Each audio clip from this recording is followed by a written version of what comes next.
Engkau Tuhan pujianku, Engkau Tuhan kemuliaanku, kekudusanmu penuh di tempat ini. Sembah Kau dalam baik, sembah Kau dalam baikku, ku terjungkul di kaki-Mu, hingga kemuliaan-Mu kan nyata dalamku. Saudara, Erwin ini bukan latar belakang Kristen. Nama aslinya Baharudin. Keren nggak nama itu? Keren. Apa ya, apa cerita? Baharudin Lopa. Kenapa? Baharudin Lopa. Lopa. Jadi jaksa agung dia.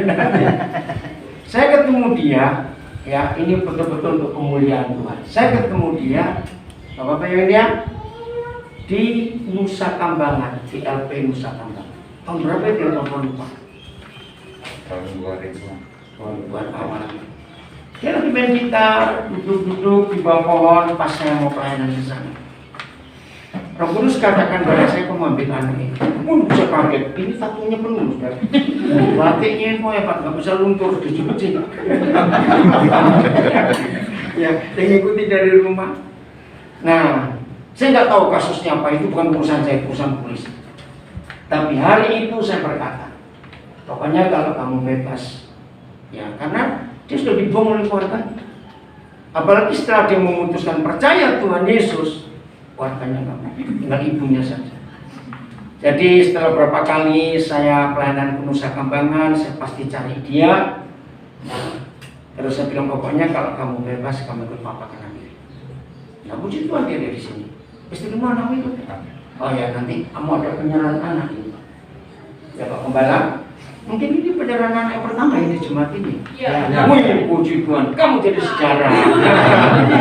Ini dia. Maka itu dalam hidup kita selalu kita ingin jadi berkat. Amin. Oke, Papa tanya, mamamu masih ada sekarang?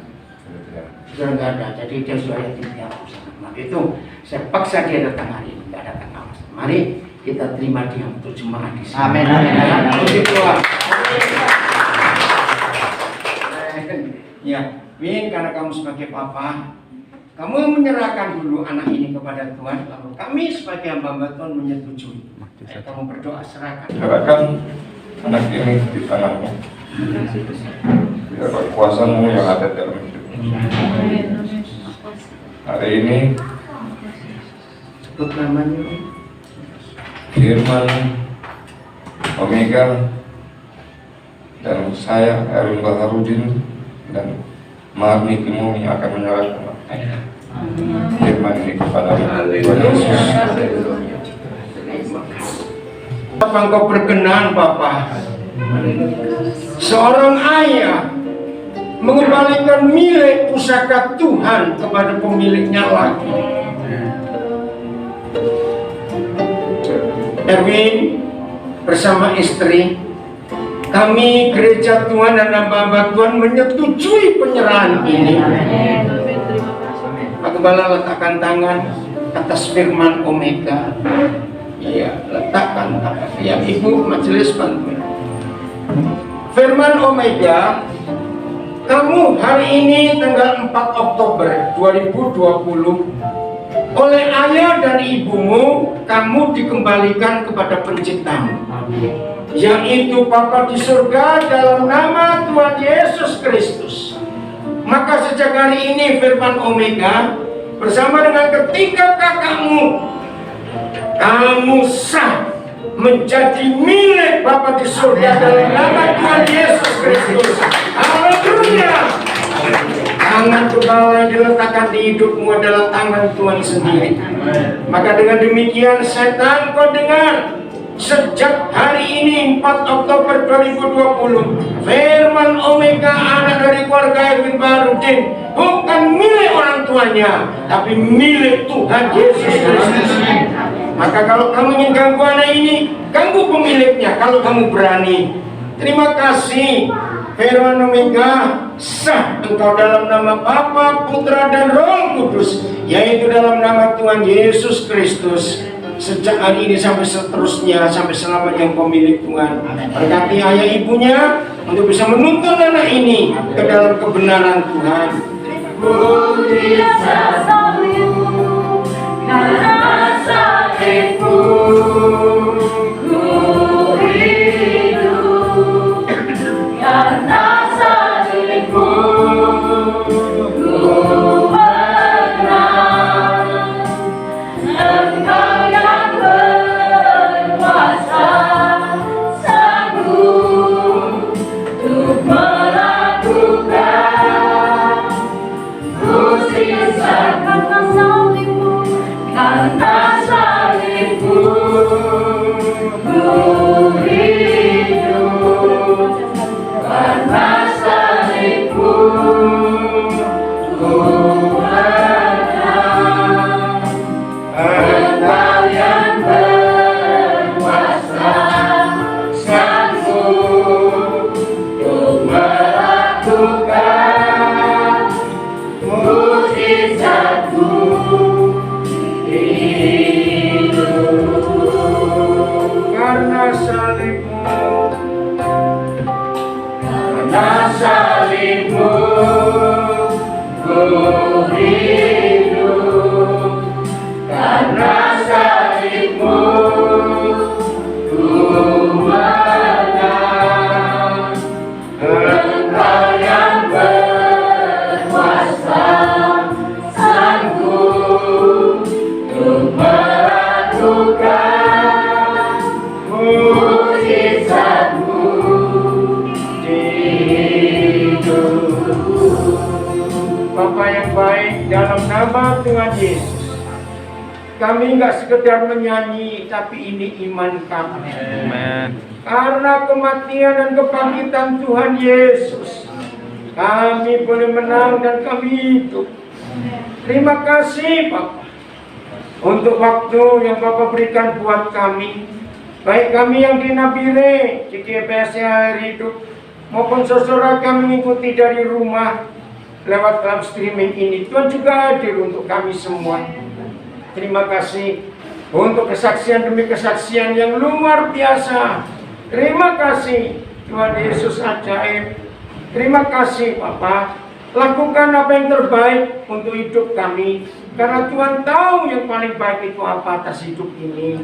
Berdoa minta kemurahan-Mu untuk kekasih-kekasih kami, kekasih-kekasih Tuhan yang masih sakit sampai hari ini. Tuhan hadir untuk setiap keluarga, setiap pribadi, baik di rumah maupun di rumah sakit. Tuhan, sungguh di masa-masa seperti ini kami hanya berharap perlindungan Tuhan yang kami, keluarga kami yang jauh dari kami di Nabire. Tuhan, Kau ada atas anak-anak kami semuanya, saudara-saudara kami, karena pekerjaan, karena tanggung jawab, mereka terpisah dari kami. Tuhan hadir untuk mereka. Terima kasih Tuhan Yesus baik. Sekarang kami mau dengar firman-Mu, sebelum kami nanti akan bersekutu dengan tubuh dan darah Tuhan Yesus. Kiranya Tuhan memberkati kami. Terima kasih Bapak, ini harapan kami. Dalam nama Tuhan Yesus, kehendak-Mu yang jadi. Haleluya. Amin. Shalom, selamat siang semua. Selamat siang Bapak Gembala dan semua majelis jemaat. Terima kasih. Puji Tuhan. Secara manusia kami, keluarga Pesat, sungguh-sungguh berduka.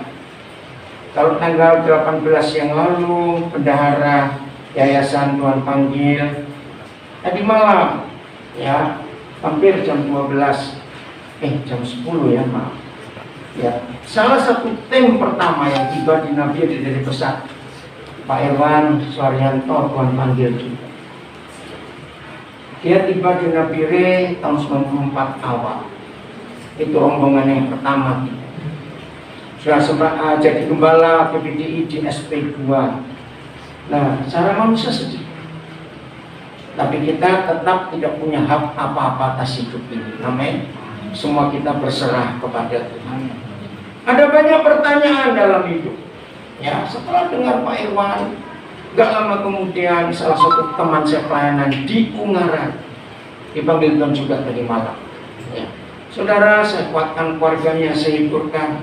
Ya sudah, kita memang gak tahu hidup ini. Maka itu dari kesaksian-kesaksian tadi juga kita melihat betapa kita harus serius dengan Tuhan. Amin. Karena kita juga tidak tahu. Nah, pertanyaan-pertanyaan yang sering muncul di hidup kita. Ya, kenapa? Mengapa? Kok bisa? Sering nggak itu muncul di hidup kita, saudara? Namanya manusia. Tapi hari ini kita percaya Yesus Tuhan kita tetap Tuhan atas hidup ini. Maka itu biar kita sungguh-sungguh bergantung penuh kepada Tuhan untuk semua ini. Mari kita buka Roma pasal 8. Lihat temanya mulai ayat 31. Roma pasal 8 ayat 31. Judul perikop ini menarik sekali. Keyakinan iman. Ya, keyakinan untuk kita percaya. Ya, kalau kita melihat iman, ya keyakinan. Tapi artinya adalah ada sebuah kepastian dalam iman kita. Sudah? Mari kita baca sama-sama ayat 31. 1, 2, 3. Sebab itu, apakah yang akan kita katakan tentang semuanya itu? Nah, stop dulu. Apa yang kita mau katakan tentang semuanya itu? Artinya, segala sesuatu yang terjadi di hidup kita. Ya, saya ulangi. Apa? Sebab itu apakah yang akan kita katakan tentang semuanya itu? Apa semuanya itu? Ya semua yang terjadi atas hidup kita, yang baik maupun tidak baik, yang enak maupun tidak enak. Nah, tapi faktanya saya tanya kepada saudara, kalau disebut apa yang sebab itu apakah yang kita katakan tentang semuanya itu? Biasanya ini lebih banyak yang baik atau yang nggak baik. Biasanya dalam hidup kita. Ayo. Biasanya yang baik atau yang nggak baik lebih banyaknya? Yang nggak baik. Betul. Nah, maka itu kalau ada di antara kita, kenapa? Kok bisa? Tuhan di mana? Ya. Nah, ini jawabannya. Apa tentang semuanya itu ditulis oleh Paulus ayat yang ke-38. Saya lompat dulu. Apa itu semuanya? Apa yang kita mau katakan tentang semuanya? Ya, ayat 38. Sebab aku yakin terus bahwa baik maut satu maupun hidup, terus baik malaikat-malaikat maupun pemerintah-pemerintah, setan-setan, baik yang ada sekarang maupun yang akan datang, terus atau kuasa-kuasa, baik yang di atas maupun yang di bawah, ataupun sesuatu makhluk lain, tidak akan dapat memisahkan kita dari kasih Tuhan yang ada dalam Kristus Yesus Tuhan kita. Amin. Sudahlah, apa saja, segala sesuatu yang baik maupun tidak baik, dan ini sudah didaftarkan di sini. Tidak ada yang bisa memisahkan kita dari kasih Bapa di surga. Amin. Asal kita semuanya tetap tinggal di mana? Baca yang ada. Kalimat terakhir 39, yang ada dalam Kristus Yesus Tuhan kita. Saudara, tidak ada lain. Kita harus tetap tinggal di dalam Tuhan Yesus Kristus. Amin. Jangan keluar dari situ. Keadaannya memang mengerikan sekali. Nah, lebih jahatnya manusia sekarang. Aduh, kok kita dengar berita-berita. Lihat salah satu Menko kemarin mengumumkan dengan marah, Ada pihak-pihak rumah sakit. Jangan setiap kali ada orang meninggal di COVID-kan katanya. Kenapa? Aduh, memang ngeri. Kalau pemerintah sudah memberikan peraturan yang meninggal karena COVID, ada uang sekian puluh juta yang keluar untuk satu orang saja. Biaya pemakaman semuanya. Nah ini loh jahatnya manusia.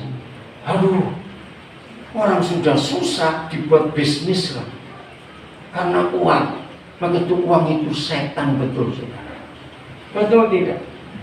Lihat kemarin juga masih diprotes. Ya, cuma dalam hitungan nggak sampai 24 jam.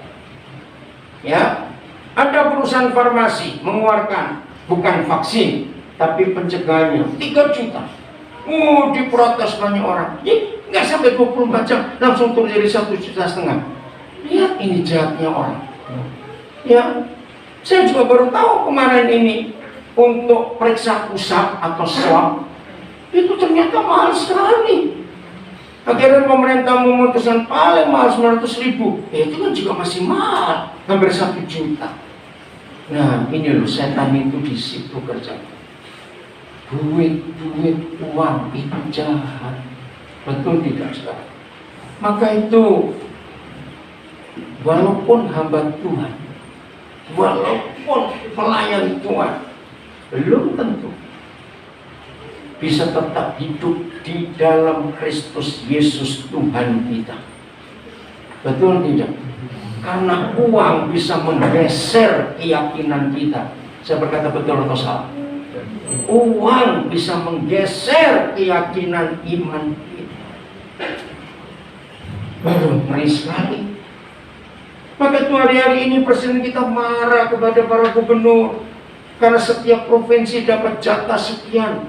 Besar sekali untuk penanganan COVID itu. Nah, maka itu harapan kita tidak lain hanya kepada Tuhan Yesus. Maka itu ketika Menteri Kesehatan kita yang hari-hari ini Tuhan bela, betul tidak? Memang ini Menteri Kesehatan yang Kristen pertama kali di Indonesia. Dipojokkan terus. Kenapa? Karena ketika Menteri Kesehatan negara kita ini awal-awal yang COVID ini nyata, dia marah kepada pihak rumah sakit dan dokter. Kenapa? Sudah bukan rahasia lagi. Para perusahaan obat itu pasti mendekati dokter-dokter, apalagi dokter terkenal, dengan iming-iming. Tahu nggak kata iming-iming? Tawaran. Oke, iming-iming tahu ya?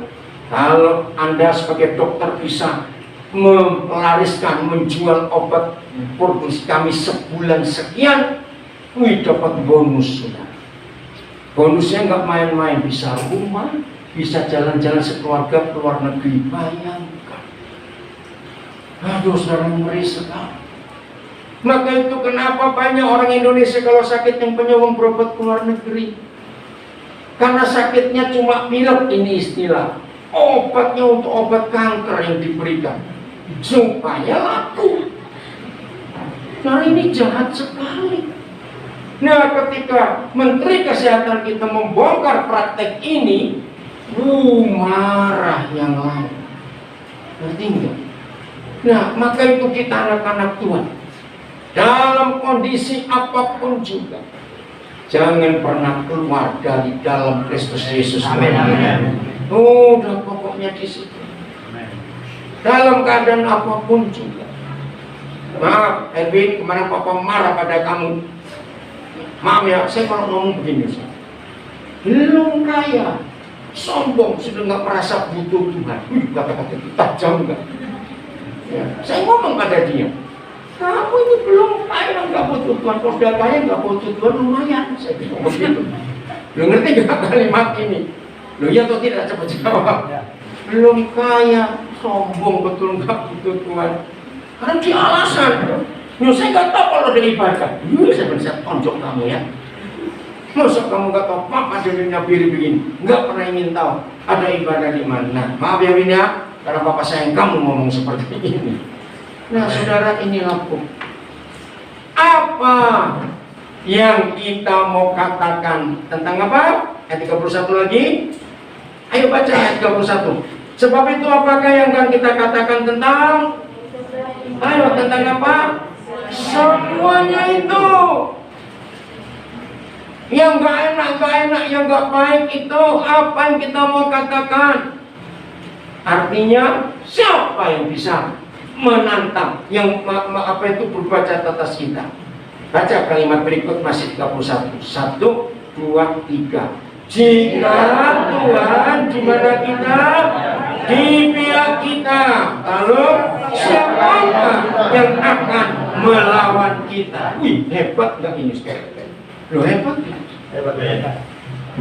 Tadi malam ya jam 12 lewat baru selesai saya obrolan malam, ada telepon masuk. Aduh, saya dengar suaranya di rumah sakit, ini pasien COVID juga.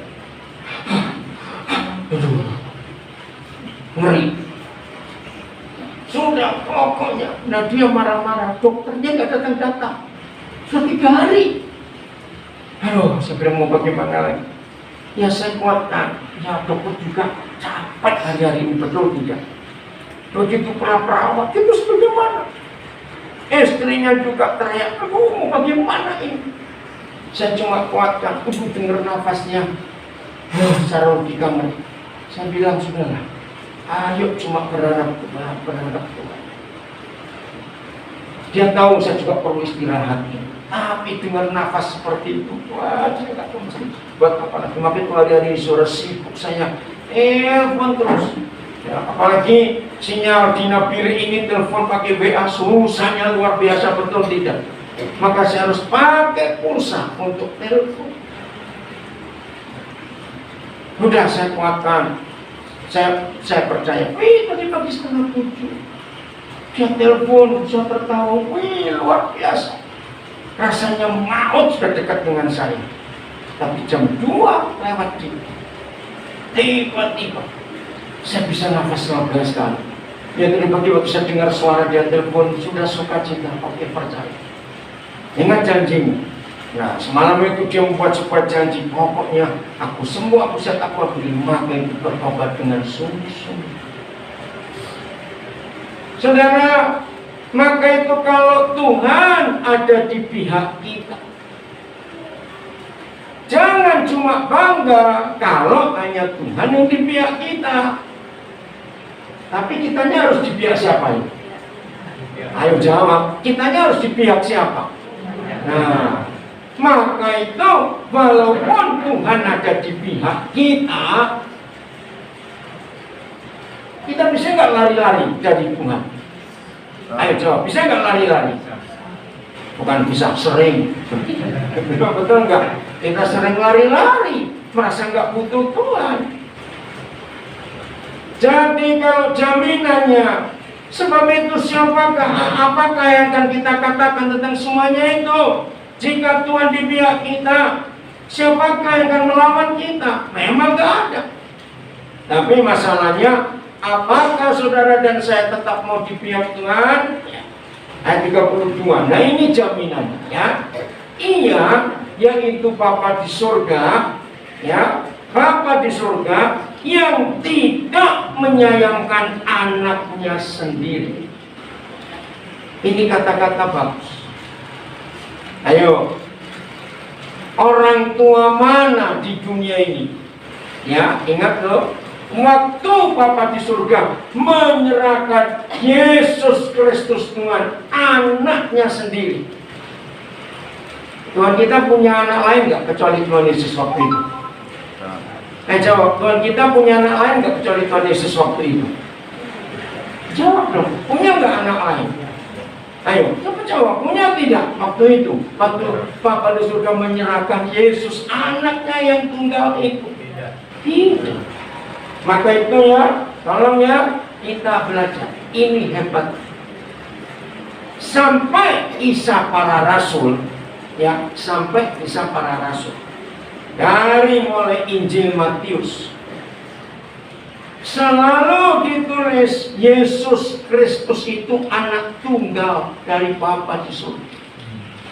Tapi masuk kitab Roma sampai kitab Wahyu, ternyata apa itu penyebutan Yesus Kristus bukan anak tunggal, tapi anak sulung.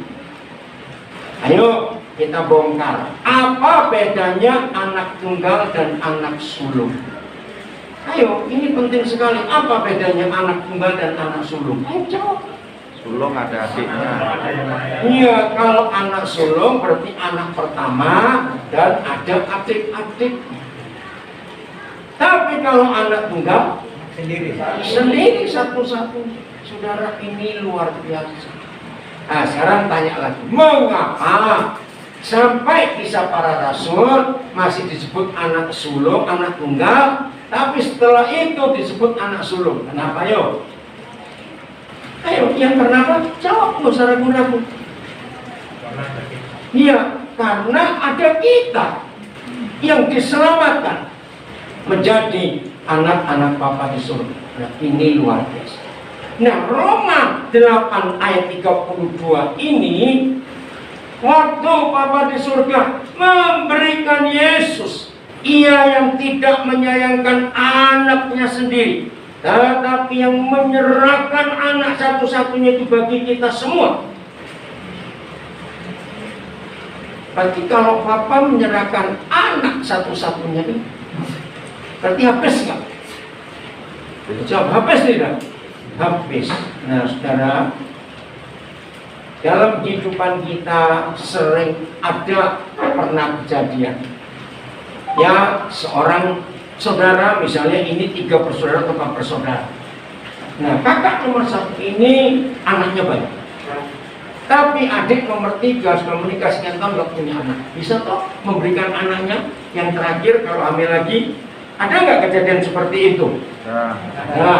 Nah, memberikan anaknya kalau sudah punya yang lain.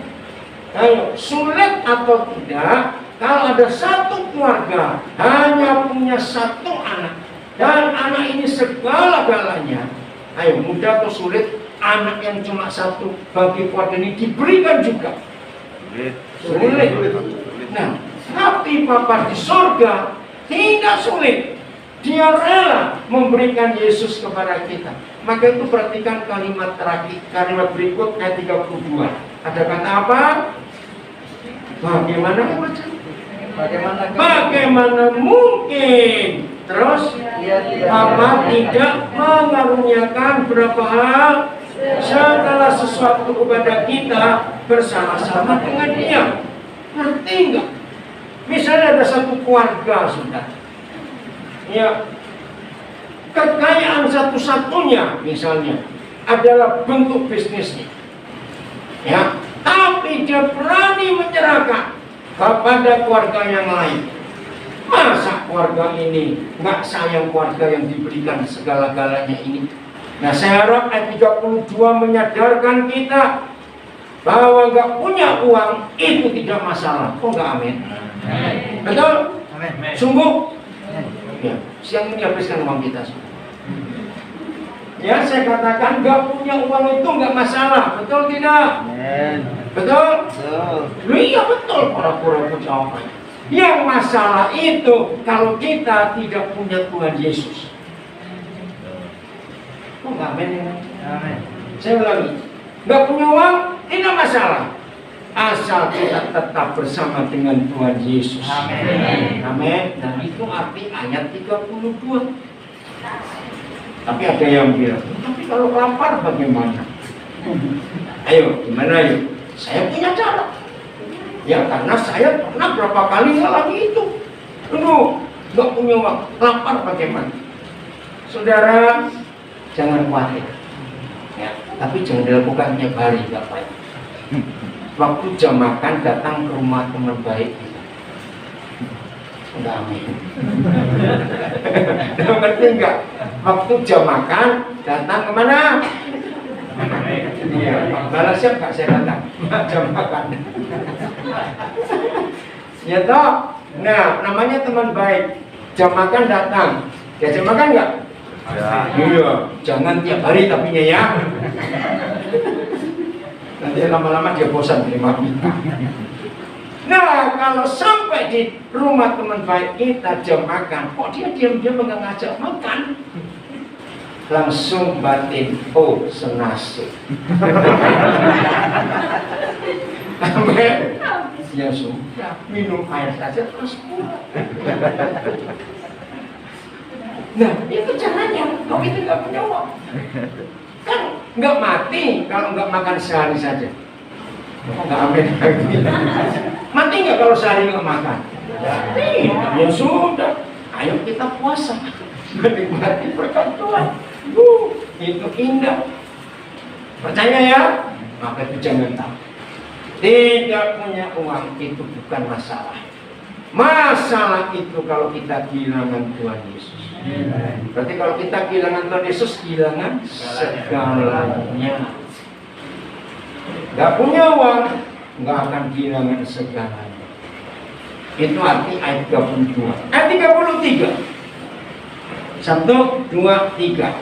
Siapakah yang akan menggugat orang-orang pilihan Tuhan? Ini ditantang setan-setan itu. Jadi kalau saudara dan saya sudah sebagai orang pilihan Tuhan, yakinkan hidup ini nggak ada satupun kuasa yang bisa menggugat status itu. Amin. Amin. Orang-orang nggak suka kekuatan iblis sekalipun tidak akan bisa menggugatnya. Berarti kita aman nggak posisi kita? Aman. Tuhan yang akan apa? Ayo, Tuhan yang akan apa? Membenarkan mereka. Jadi ini pembelaan Tuhan. Tuduhan-tuduhan iblis lawan bahwa aku sudah diampuni, aku sudah diselamatkan. Amin. Lawan. Itu dia. Jadi nggak ada. Terus 1, 2, 3. Siapakah yang akan menghukum mereka atau menghukum kita? Ada tidak? Kalau Tuhan di pihak kita dan kita di pihak Tuhan, ada yang nggak bisa menghukum kita? Tidak ada. Ini sungguh-sungguh luar biasa. Ayat 34. 1, 2, 3. Kristus Yesus yang telah mati, bahkan lebih lagi yang telah bangkit, yang juga duduk di sebelah kanan Tuhan, yang malah, nah stop dulu. Ngerti nggak kata yang malah, yang malahan? Bagaimana Tuhan Yesus terhadap kita? Baca. Yang malah menjadi pembela kita. Oh, saudara, ini luar biasa. Kalau kita tahu siapa Tuhan Yesus, dia jadi apa kita? Ayo, dia menjadi apa kita? Pembela kita. Maka itu mari saudara kita percaya setan-setan gak punya hak untuk menuduh kita lagi. Karena Tuhan Yesus menjadi pembela kita. Karena Tuhan Yesus itu yang menjamin hidup kita. Nah, terus ayat 35. Oh, terima kasih Tuhan untuk jaminan ini. 1, 2, 3. Siapakah yang akan memisahkan kita dari kasih Kristus? Ada tidak? Tidak ada. Tapi ini tantangannya. 1 apa? Penindasan. 2 apa? Kesesakan. 3 apa? Penganiayaan. 4 apa? Hidup kelaparan. Jadi kalau lihat ayat ini, baik penindasan, baik kesesakan, baik penganiayaan, atau kelaparan, atau apa lagi? Ayo, apa? Ketelanjangan, atau apa lagi? Bahaya, atau apa lagi? Pedang. Nah, jawabannya, siapa yang bisa memisahkan kita dari kasih Tuhan Yesus? Semua daftar yang tidak enak itu di masa-masa sulit seperti ini, aduh rasanya. Tapi biarlah firman ini jadi jaminan kita semua. Katakan amin. Amin.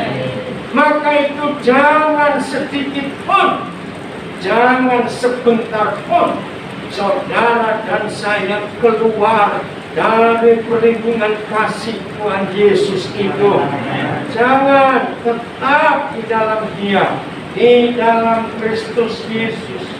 Waduh, saudara, jaminannya sangat hebat. Kalau kita tetap ada di dalam Dia, ya apapun juga. Nanti baca lagi ya, siapa bisa memisahkan kita dari kasih Kristus? Penindasan, kesesakan, penganiayaan, kelaparan, ketelanjangan, bahaya, atau pedang? Nggak ada. Ya, ayat 37. Nah ini dia. Baca 1, 2, 3. Tetapi dalam semuanya itu, stop dulu. Dalam apa semuanya itu apa saja? Ayo, semuanya itu apa saja? Dalam semuanya itu apa saja? Iya, semua yang terjadi di hidup ini. Pedang, kelaparan, ketelanjangan, penindasan, kesesakan, penganiayaan. Pokoknya yang gak enak itu. Ini firman luar biasa. Sebab bagaimana 37, tetapi dalam semuanya itu kita adalah lebih daripada orang-orang yang menang. Oh, haleluya. Amin. Lebih daripada orang-orang yang menang. Maka itu, ya, kalau ini yang besar-besar, pedang, penganiayaan, penindasan, kesesakan, aniaya, kelaparan, ketelanjangan, nggak enak semua. Awas kalau ada yang kalah terhadap yang kecil-kecil. Ayo sebutkan saya, apa itu yang kecil-kecil? Ini gede-gede ini tadi. Yang kecil-kecil itu apa? Saya tahu biasanya langganan juga. Jengkel, nah itu dia. Jengkel Ya. suami. Apa? Marah. Ya. Tersinggung, itu saya tunggu kepala. Ayo, jangan lupa kalau yang besar-besar kita sudah bisa menang, iblis akan kirim yang kecil-kecil. Istilah orang Jawa begini. Mungkin nggak ada orang tersandung gunung? Enggak ada. Loh, ditanya kok. Mungkin nggak ada orang tersandung gunung? Kenapa nggak mungkin? Terlalu besar. Seringkali kita tersandung karena kerikil. Betul? Nah, maka itu yang masih punya hobi tersinggung dan jengkel bertobat. Masih ingat berapa minggu yang lalu kita belajar, awas jangan sampai jadi ada yang jadi langganan setan. Kata langganan setan. Jadi kalau setan tahu kelemahan kita itu hal-hal kecil, jengkel, tersinggung. Nah, setan pasti akan jadikan orang itu langganan. Nanti nggak kata langganan itu apa jadinya? Bolak-balik datang. Ya toh tiap hari ditawari. Begitu. Bodoh nggak orang seperti itu? Orang kerja belum bodoh loh. Lupa sih. Sama bodoh juga. Apa? Bagan. Awas ya, yang bagannya. Pak? Oke begitu pokoknya. Nah, jadi kalau yang besar-besar kita bisa, yang kecil-kecil juga harus bisa. Jangan kita kalah. Oke? Nah, ini loh luar biasa. Kalimat terakhir. Ya, kenapa masih ayat 37 itu? Kenapa kita bisa lebih daripada orang-orang yang menang oleh dia? Nah, oleh dia, siapa dia di sini? Tuhan Yesus yang telah mengasihi kita. Oh, luar biasa. Jadi kalau saudara dan saya sudah disayang, dikasih oleh Tuhan Yesus, aman nggak? Ayo, aman nggak? Nah, duit bisa mengasihi kita tidak? Tidak, betul. Uang itu nggak pernah bisa mengasihi kita. Kenapa?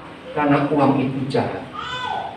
Uang itu kerjaannya cuma satu, justru menyiksa kita. Betul tidak? Loh, saya tanya iya atau tidak? Lihat suami istri. Masalah terbesar dalam hidup suami istri pasti masalah uang. Betul? Punya uang aja sering bertengkar, apalagi juga punya uang. Ya toh? Nah, maka itu uang tidak akan mengasihi kita, sebab uang itu akan memperbudak kita. Kok ada yang ngapain? Betul nggak? Uang itu justru akan memperbudak kita. Ngeri sekali. Yang mengasihi kita hanya Tuhan Yesus dan Bapa di surga. Maka itu kita harus menempatkan diri dengan betul. Yang mana yang mengasihi kita? Kita tahu hanya Tuhan Yesus. Maka itu satu-satunya bukti bahwa uang tidak pernah mengasihi kita, dan kita pun tidak boleh mengasihi uang. Satu-satunya bukti, lihat apa kondisi hati kita, apa yang terjadi hubungan suami istri ketika hidup ini sedang gak punya uang. Betul tidak? Nah, itu caranya ngetes, caranya ngecek kita mengasihi uang atau tidak. Itu dibuktikan waktu kita nggak punya uang, marah-marah atau tidak. Ingat, saya pernah ngajar itu, orang yang cinta uang, ya, untuk mengukur tensi darahnya rendah atau tinggi, itu nggak perlu ke klinik, nggak perlu ke dokter, nggak perlu ke laboratorium, nggak usah cek saldonya orang ya. Kok wih, yang tertawa itu ditanyakan kenapa? Bisa tidak orang tekanan darahnya dicek dengan saldonya? Ayo. Ini tertawa semua, ini masih nggak tahu. Betul itu. Jadi orang yang cinta uang itu ngecek tensi darahnya nggak perlu pakai alat ukur tensi, cek saldo. Kalau saldonya banyak, pasti tekanan darahnya nol. Halo, ada orang tidak. Tapi begitu saldonya kurang, langsung naik tekanan darahnya, terus marah-marah aja bawaannya. Nah, itu orang walaupun dia ngaku Kristen, anak Tuhan, murid Tuhan Yesus, malaikat berkata, "Pret, masa anak Tuhan kok begitu?" Betul? Awas ya, anak-anak perhatikan ya, papa mama ya. Kalau mereka cinta uang, begitu ribut, langsung kalian katakan, ini pasti saldonya kurang.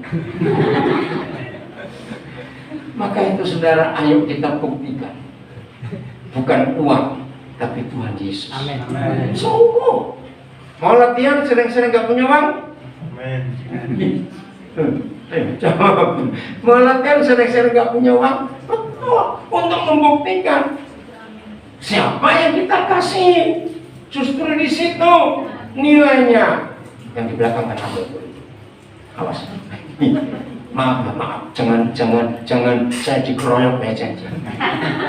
Ini dengar ini pertanyaan.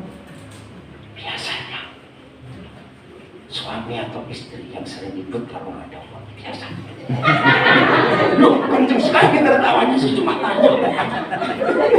Jangan ketawa itu sudah. Yang ngomong Pak Gembala, bukan saya ya. Pak Gembala bilang, yang ketawa itu sudah. Maaf. Serius. Maka itu saudara, jangan suami istri rajin bertengkar. Duduk langsung bertengkar. Amin. Amin. Hanya karena uang.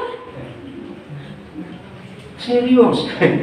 Maka itu ini cara menguji, mengetes hati kita ini condongnya ke Tuhan Yesus atau ke uang. Ya, jadi mama-mama bertobat harinya. Ya, sudah, nggak punya uang jangan marah-marah suami. Suami nggak ada yang ngomong bela sekali. Maaf. Jadi ukurannya adalah apa tadi? Uang. Siapa yang mencintai kita dan siapa yang kita cintai? Saya ingatkan lagi, uang sama sekali tidak pernah mengasihi kita.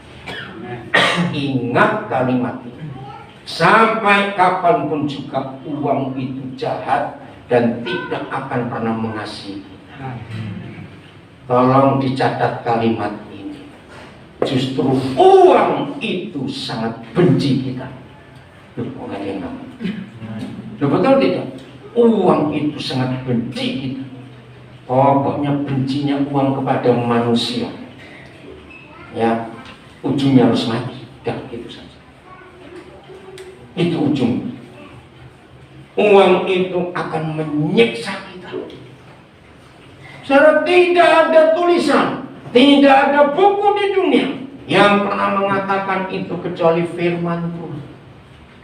Saya mau buktikan ya. Beri tanda saat Roma 8, nanti kita kembali ke situ bagian terakhir. 1 Timotius pasal 6. Ini ngeri sekali. 1 Timotius pasal yang ke-6. Bagaimana orang yang mencintai uang? Ngeri sekali.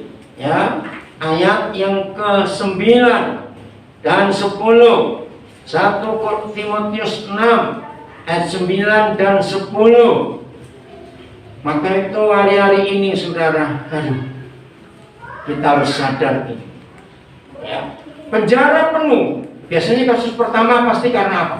Korupsi. Uang, korupsi. Karena uang. Ya, kejahatan-kejahatan nomor 1 karena uang. Ayat 9. 1, 2, 3. Tetapi mereka yang ingin kaya, stop dulu. Menjadi kaya tidak berdosa. Tapi ingin kaya itu yang berdosa. Loh, apa bedanya kaya dan ingin kaya?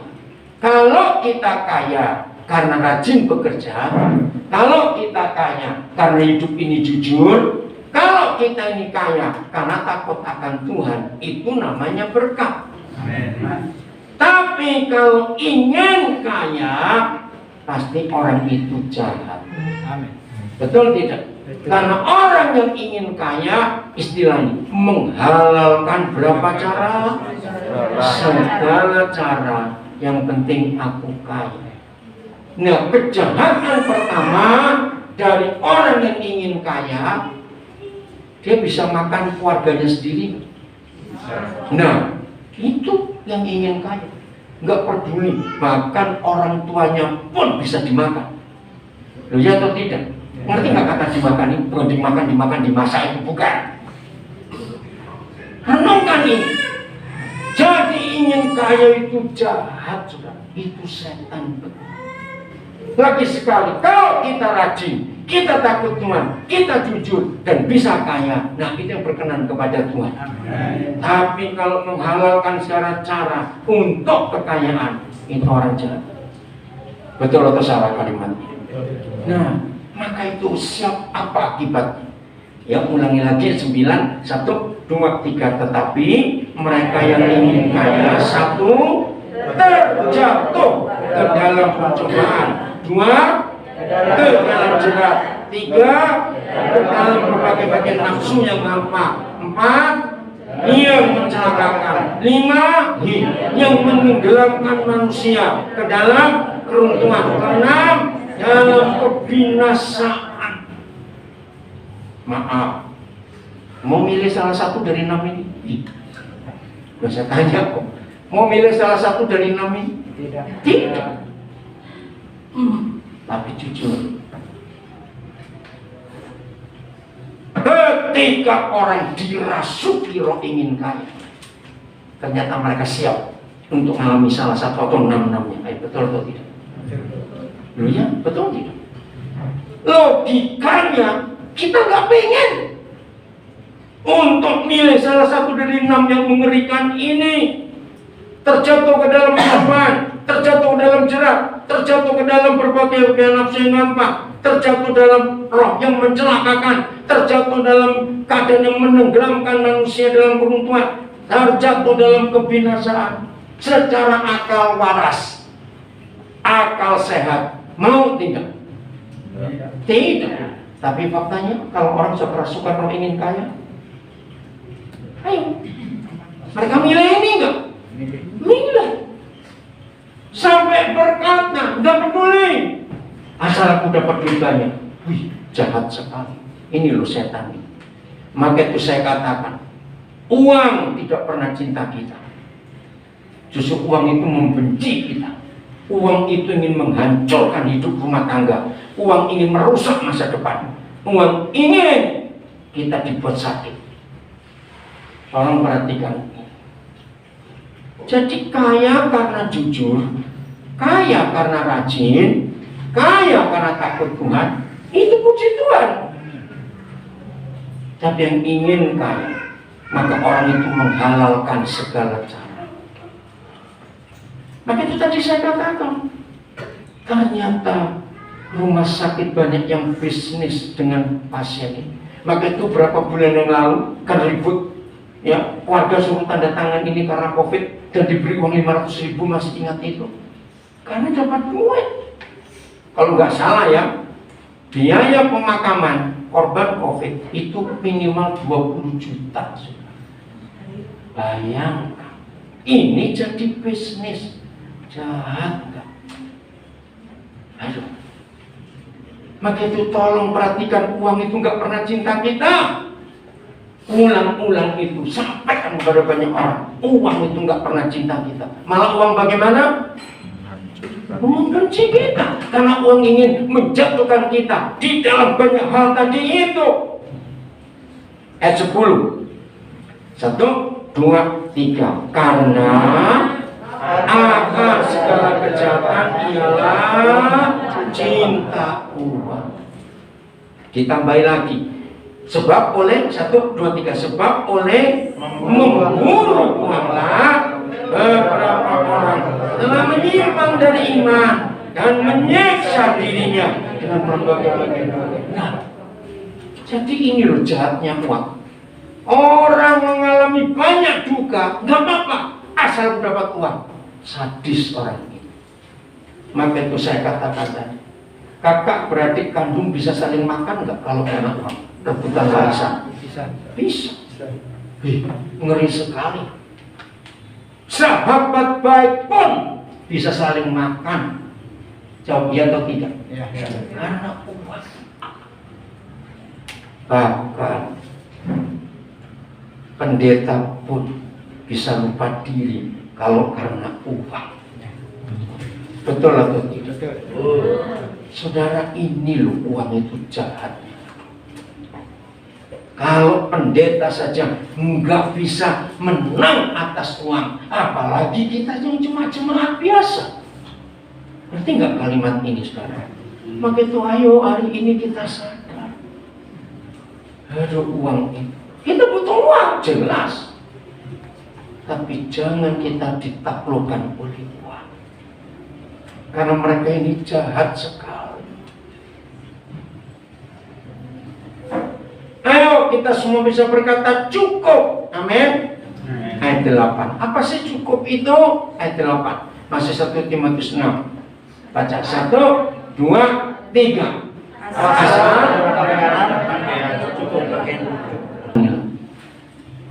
kata cukup itu sederhana. Amin. Saya ulangi, kata cukup itu sederhana. Apa itu? Asal. Nah, kalimat yang lain ini, asal nggak kelaparan dan tidak telanjang, itu cukup. Jadi kalau ada di antara kita, mungkin ya, kalau ditanya, kapan sih kamu tuh beli baju yang terakhir? Tahun 2010. Salah atau betul? Loh, saya tanya, salah atau betul? Betul. Nggak apa, asal nggak telanjang. Ya, jangan mengharuskan tiap hari beli baju baru. Keren betul. Betul? Makan harus secukupnya. Jangan lebih. Kalau lebih pasti sakit. Pasti sakit. Maka itu ini hukum cukup. Maka itu suami istri yang masih rajin bertengkar. Aduh, kok nggak enak. Tapi ada nggak suami istri rajin bertengkar? Ada. Ada tidak? Ada. Oh, banyak yang betul, bukan ada. Nah, saya tanya lagi. Biasanya suami istri pertengkaran terbesar gara-gara apa? Tidak ada uang. Nah, itu dia uang lagi. Aduh, kita suatu tua-tua kok nggak bertobat tadi. Ya toh, kalau kita sudah sampai umur segini, sering nggak kita nggak punya uang? Sering. Ya sudah, terus-terus lah, sering nggak punya uang sampai mati nanti. Kok nggak amin? Pokoknya masih hidup sampai hari ini sering nggak punya uang. Amin. Ya sudah. Mau ribut apa lagi? Ya, tolong suami istri juga gini. Ya, tapi kita nggak punya rumah sendiri. Bagaimana macam-macamnya tahu? Sabar. Sabar. Maafkan sekali maaf ya. Iya. Jangan tersinggung ya, jangan tersinggung. Biasanya suami atau istri yang sudah ribut rumah saja. Halo, saya tanya kok. Biasanya bapak atau ibu yang sering kali ribut rumah aja juga pakai dia punya rumah. Masa saya begini pinjam terus rumah? Ayo, saya cuma tanya cepat jawab. Biasanya ibunya. Nah itu yang lucu. Biasanya ibu-ibu ya, bertobat kita ya. Amin. Nggak punya rumah, kenapa? Oh enggak, puji Tuhan ada istri bilang tidak Pak. Iya jangan ribut. Saudara, saya bersyukur pada Tuhan, Tuhan beri istri yang luar biasa. Dulu ya sebelum kami tinggal di rumah Bethlehem, ya, maka kalau kami tiba di Nabire, sebelum kami tiba, tanya dulu, rumah siapa yang kosong? Karena kami belum punya rumah. Dan istri saya itu nggak bingung. Nah, paling lama kami tinggal di keluarga Pak Andi Taryanto biar bulan. Itu berapa tahun tinggal di situ. Sampai mereka berikan kami kamar, salah satu kamar anaknya. Nah di situ saya itu tahu istri saya ini luar biasa. Dia nggak nuntut. Di Jakarta pun kami nggak punya rumah, tinggal di rumah teman. Di Surabaya juga gitu, ya. Kami tinggal di rumah orang. Sama sekali istri saya nggak minta. Sampai suatu hari tahun 2001, kira-kira bulan Agustus, tiba-tiba ada orang Buddhis, namanya Kahadu, ya. Saya nggak tahu dia pengusaha apa. Nah waktu itu dia mau berhaji, nah, dia butuh biaya haji. Nah dia jual rumahnya, yang sekarang kami tempati, ya di belakang rumah bupati. Nah nggak tahu bagaimana dia katanya dapat mimpi. Kalau kamu ingin jadi haji yang benar, rumahmu jual ke seorang pendeta. Nah, itu luar biasa serius. Orang itu masih ada di Nabire sampai hari ini. Nggak tahu bagaimana sampai beritanya ke Pak Edo. Waktu itu kami ada di Tual, pelayanan di Tual, rombongan besar. Ya. Tiba-tiba dapat telepon, ada rumah dijual. Harus pendeta yang beli. Oh ya, di mana? Nah, ketika anak-anak kami tim pesat itu melihat rumah itu, kalimat pertama yang mereka katakan, wah ini cocok ini untuk Papa Mama tinggal di sini. Dan istri saya nggak minta. Dan Pak Kahari itu bilang harganya jangan ditawar ya. Loh, kok aneh mau jual rumah? Karena dia tahu mimpinya itu. Dikasih harga sekian. Wah kami kaget juga, kok murah? Ya karena nggak boleh ditawar, ya sudah murah kok. Luar biasa. Puji Tuhan. Akhirnya ada pengusaha dari Surabaya yang tahu, dan mereka tahu bagaimana kami di Nabire nggak punya rumah. Akhirnya dibayar oleh pengusaha. Itu loh contohnya. Jadi istri saya itu luar biasa. Maka itu asal ada makanan dan pakaian cukup.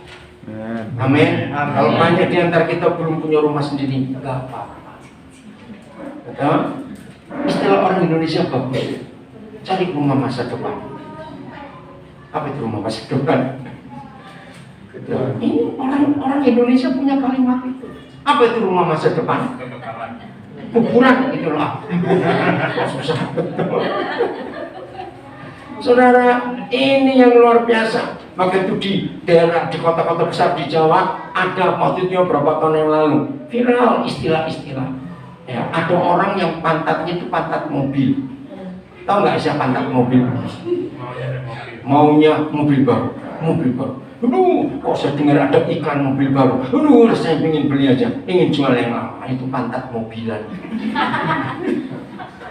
Bukan mata duitan, tapi pantat mobilan. Lalu ada orang-orang yang berkelakar. Sudahlah, mobil apapun yang paling baik. Mobil terakhir yang dinaiki manusia pasti mobil jenazah. Betul nggak kata-kata itu? Ya sudah. Jadi yang pantat mobilan berkok. Amin. Ayo mulai hari ini saudara, kita hidup betul-betul dalam kebenaran ini. Sebentar kita akan makan tubuh dan darah Yesus. Ayo kita siapkan diri. Ya, nanti biar Pak Gembala yang melayani. Langsung juga nanti setelah ibadah ini, yang penyerahan anak dari keluarga Erwin Baharudin ini, supaya Tuhan mengambil kembali anak-anak yang Tuhan percayakan kepada kita. Ayat terakhir, kembali ke Roma 8. Ya, ayat terakhir. Oh, ini luar biasa janji Tuhan atas kita. Tadi sampai ayat berapa ya? Oh, ayat 37 ya. Nah, sekarang ayat 38. Saya ulangi lagi. 1, 2, 3. Sebab ayo, aku yakin bahwa baik maut maupun hidup, baik siapa, malaikat-malaikat maupun pemerintah-pemerintah, baik yang ada sekarang maupun yang akan datang, atau kuasa-kuasa, baik yang di atas maupun yang di bawah, ataupun sesuatu makhluk lain, setan-setan pun tidak akan dapat memisahkan kita dari kasih Tuhan yang ada di dalam Kristus Yesus. Maafkan saya tutup dengan kalimat ini. Ayat 39 Roma 8. Tidak akan terjadi dalam hidup saudara dan saya kalau ada di antara kita masih lebih cinta uang daripada cinta Tuhan Yesus. Betul atau salah kalimatnya? Serius. Ayat 39 dengan dahsyat, tidak ada yang tidak ada yang akan dapat memisahkan kita dari kasih Tuhan. Ternyata ada. Kalau kita bagaimana? Mencintai uang lebih daripada Tuhan Yesus. Coba perhatikan. Kalau kita lebih cinta uang, maka kita terpisah nggak dari kasih Tuhan? Terpisah. Karena Tuhan Yesus berkata lewat Matius 5:24, kamu nggak bisa mengabdi kepada dua Tuhan. Siapa saja Tuhan yang pertama? Yesus. Tuhan kedua? Uang. Maka itu tolong perhatikan. Ternyata yang bisa memisahkan kita dari kasih Yesus bukan setan, bukan penyakit, bukan penderitaan, bukan pedang, bukan aniaya, tapi uang, saudara. Aduh, mengerikan sekali. Ternyata uang itu bisa memisahkan kita dari kasih Yesus. Maka itu suruh milih, Yesus atau uang. Nggak bisa dua-duanya. Kamu nggak bisa mengabdi pada dua Tuhan ini. Tegas sekali Tuhan Yesus. Maka itu puji Tuhan. Kalau kita sering tidak punya Uang. yang benar. Ya. Saya ulangi lagi. Anak-anak, tolong periksa ya setelah dengar khotbah ini. Kalau papa mama sering ribut masalah uang, suruh ingat khotbah ini. Ma, Pak, ingat khotbah tanggal 4 Oktober. Jangan ribut masalah uang terus. Anak-anak setuju? Anak-anak cepat jawab, bukan? Anak-anak setuju? Nah, dengar tuh anak-anak ngomong setuju semuanya itu ya. Awas suami istri ributnya uang melulu. Bosan. Oh, Tuhan Yesus sayang kita semuanya. Amin. Bersihkan hati kita dari kesalahan kita. Tuhan Yesus memberkati kita semua.